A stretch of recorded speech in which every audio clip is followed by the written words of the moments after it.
So, where are you headed?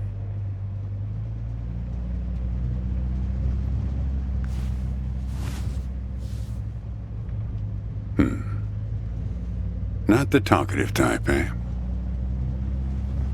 That's okay. Most people I pick up are just waiting for their turn to talk.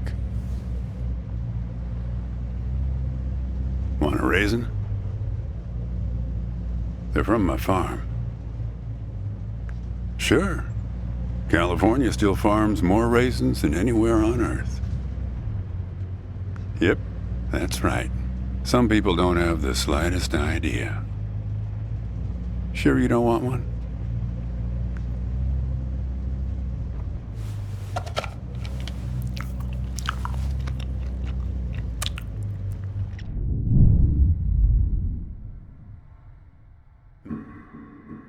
You don't look so good. Guess those things don't agree with you yet. Strange. They're Thompson seedless. Good raisins.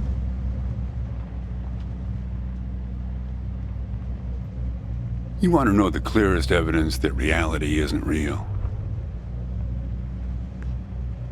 Raisins and grapes, man. They're the same thing, but they taste disgusting when eaten together. Obvious bug in the program there, right? Memory is a slippery thing. Think about when somebody asks you about this ride later, assuming you even know where you're going, and get someplace where somebody can ask you. Hey, how'd you get here anyway? They'll ask you. Oh, I hitched. And your brain will flash back for a second when you say this. And it'll show you a frozen snapshot of yourself, sitting in this car, talking to me like we are right now. But which moment will it actually show you? Will it be this one? Or this one? Or this one? We think we remember how people really were, how our lives together really were. But when we think back to them, even the people we cared about the most, all we're doing is snatching moments out of the air. Just grabbing another raisin out of the box.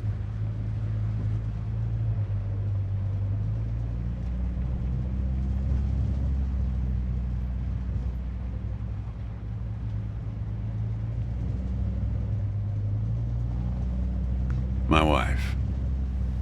She's dead now, but you probably guessed that.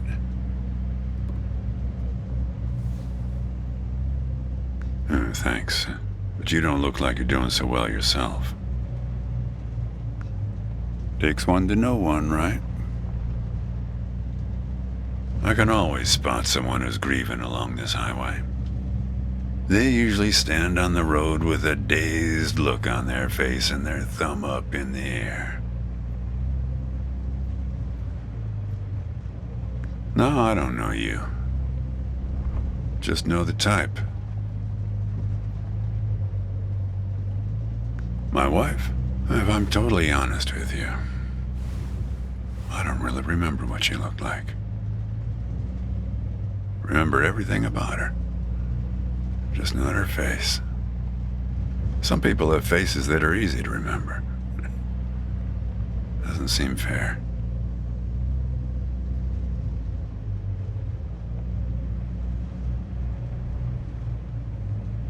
Sure. It's not as easy as people think. I'll give you an example. You think you're present in the moment? You've been talking to me for a few minutes now. What color are my eyes?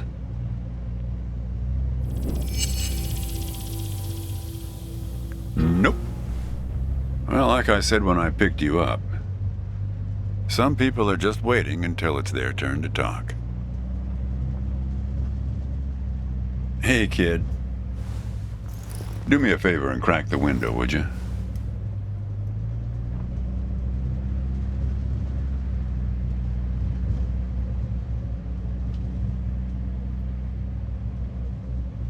Hey, kid, how about opening that window?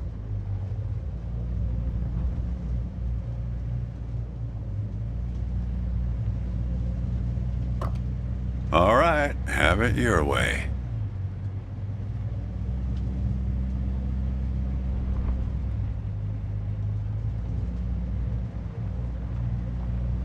Yeah, fair number. But after a while, you start seeing the same few archetypes over and over. You got the numbnuts Kerouac fans. You got your autodidact blowhards. They'll talk your ears off. You get a lot of people from Cincinnati for some reason. You got your deadheads trying to get to some concert someplace. And then there's the water bottle person, always worrying that they're going to run out of water before they get where they're going. Still, you're the first hitcher I ever picked up who doesn't have a destination. Copernicus. Well, seems like the right name for a guy who's traveling the world without knowing where he's going. You just sit back, Copernicus, and invent a language where false statements are impossible. What? Oh, I stand corrected.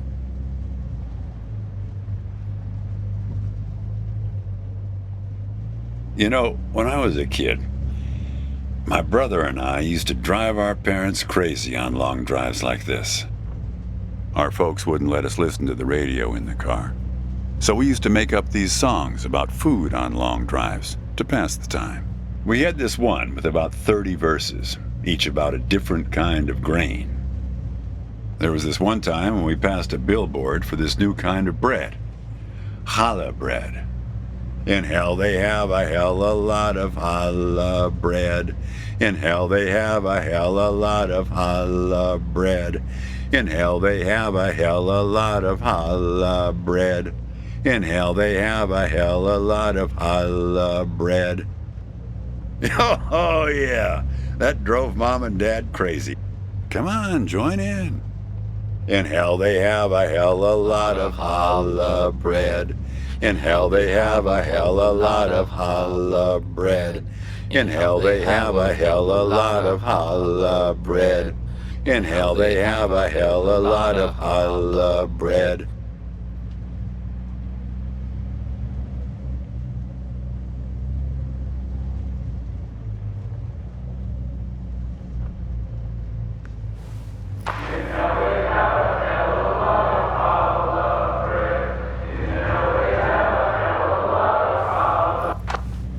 Actually, I'm beginning to understand my parents' perspective. Getting older's funny. It's like reading a book where less and less happens, but the writing gets better and better.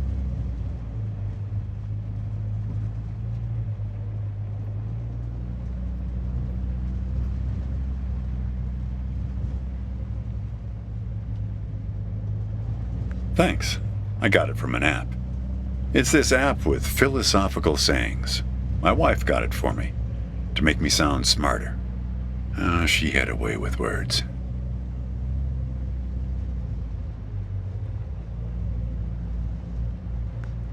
Yeah, well, that all sort of depends on which raisin you take out of the box, right?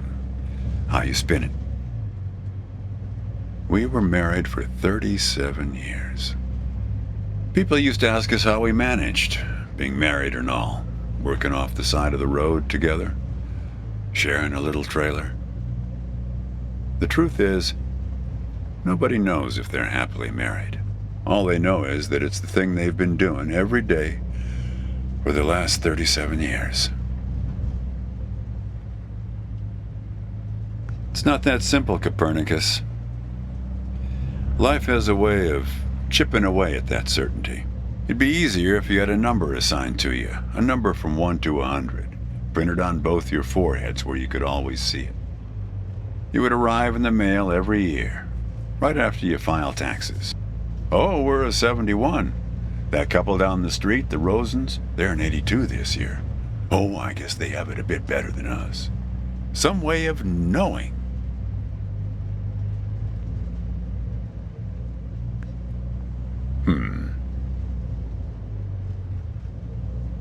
There's a photo in that glove box there of us, standing in front of our trailer. It was in a magazine. One of those stories about vanishing farmers that always pulls heartstrings with the rest of the country. Well, I never opened the glove box myself. It's kind of a superstition of mine.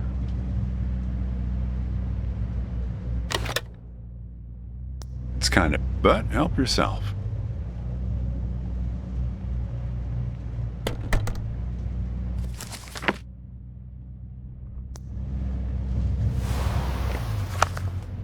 Hey, where'd you get that?